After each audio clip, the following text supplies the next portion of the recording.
ಮಹಾತ್ಮ ಗಾಂಧೀಜಿಯವರು ಶಾಶ್ವತವಾಗಿ ಅವ್ರ ಹೆಸರು ಉಳಿಬೇಕಲ್ಲ. ಯಾಕಂದರೆ ಭಾಳ ಜನ ಯುವಕರು ಮರಿತಾ ಇದ್ದಾರೆ. ಅದಕ್ಕೋಸ್ಕರ ನಿನ್ನ ಪ್ರಶ್ನೆಗೆ ಉತ್ತರನೂ ಹೇಳ್ಬಿಡ್ತೀನಿ.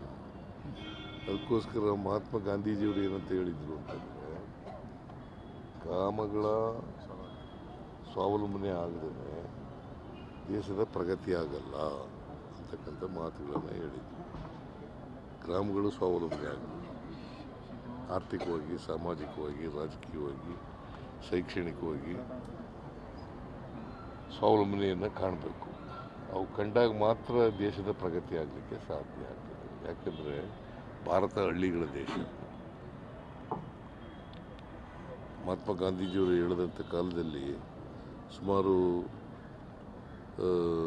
180% ಹಳ್ಳಿಗಾಡಿನಲ್ಲಿ ವಾಸ ಮಾಡ್ತಾಯಿದ್ರು. ಅದರಿಂದ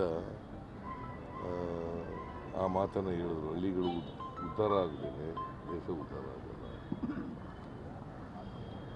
ಅದನ್ನು ನೆನೆಸ್ಕೊಂಡು ನಾವು ಅವರಿಗೆ ಸಲ್ಲಿಸ್ತಕ್ಕಂಥ ಗೌರವ ಏನಪ್ಪ ಅಂತಂದರೆ, ಸುಮಾರು ಕರ್ನಾಟಕದಲ್ಲಿ 6,000 ಪಂಚಾಯಿತಿಗಳಿದ್ದಾವೆ. ಸುಮಾರು 6,000 ಪಂಚಾಯಿತಿ ಕಟ್ಟಡಗಳಿದ್ದಾವಲ್ಲ, ಅವ್ರ ಹೆಸರನ್ನು ಇಡ್ತಕ್ಕಂಥದ್ದು. ಅದನ್ನು ನಾವು ತೀರ್ಮಾನ ಮಾಡಿ ಗ್ರಾಮ ಸ್ವರಾಜ್ಯ ಕಲ್ಪನೆ, ಗ್ರಾಮ ಸುರಾಜ್ ಅದರ ಕಲ್ಪನೆಯನ್ನು ಕೊಟ್ಟವರು ಮಹಾತ್ಮ ಗಾಂಧೀಜಿ. ಗ್ರಾಮಗಳು ಸ್ವತಂತ್ರ ಆಗಬೇಕು. ಅವ್ರು ಹಿಂಗೆ ಬಯಸಿದ್ರು ಅಂತಂದರೆ, ಹಳ್ಳಿಗಳು ಸ್ವಾವಲಂಬನೆಯಾಗಿ ಹಳ್ಳಿಯಿಂದ ದಿಲ್ಲಿಗೆ ಹೋಗಬೇಕು, ದಿಲ್ಲಿಯಿಂದ ಹಳ್ಳಿಗೆ ಬರಬಾರ್ದು. ಸೊ ಅಂಥವರು ನಮ್ಮನ್ನು ಅಗಲಿದ್ದಾರೆ. ಅದು ಹುತಾತ್ಮರಾಗಿದ್ದಾರೆ, ಗುಂಡೇಟಿನಿಂದ ಸತ್ತಿದ್ದಾರೆ. ಅದು ಎಲ್ರಿಗೂ, ನಮ್ಮ ಭಾರತೀಯರೆಲ್ರಿಗೂ ಕೂಡ ನೋವನ್ನುಂಟು ಮಾಡ್ತಕ್ಕಂಥ ಸಂಗತಿ ಅಂತಕ್ಕಂಥ ಮಾತುಗಳನ್ನು ಈ ಸಂದರ್ಭದಲ್ಲಿ ಬಯಸ್ತಾ ಇದ್ದೀನಿ.